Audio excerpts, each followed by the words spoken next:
છોટાઉદેપુરથી સમાચાર છે। જિલ્લાના અતિ અંતરિયાળ એવા બોરકંડા ગામની ધોરણ 10 સુધી અભ્યાસ કરી રહેલી પાયલ રાઠવાએ 825 લોકોને તાલીમ આપી। પાયલે 700 લોકોને રોજગારી મેળવતા બનાવ્યા છે, તો 150 લોકોએ તાલીમ મેળવી આર્થિક સદ્ધરતા પણ પ્રાપ્ત કરી છે। યુવતીએ પોતાના પિતાની જમીનમાં બહારના તાલીમાર્થીઓ ત્યાં જ રહીને તાલીમ મેળવી શકે તેના માટે રેસિડેન્શિયલ હોસ્ટેલ પણ બનાવી છે।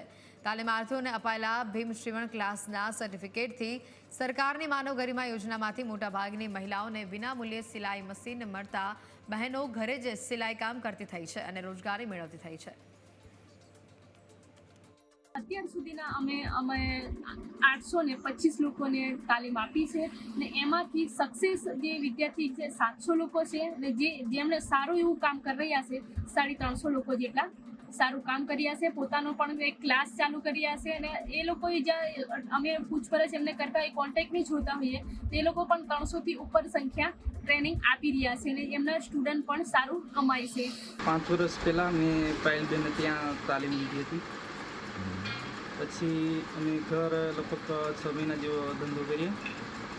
ત્યાર પછી નજીક 10-15 કિલોમીટર જેટલું બજાર છે, ત્યાં ભાડેથી અમે ધંધો કરીએ છીએ।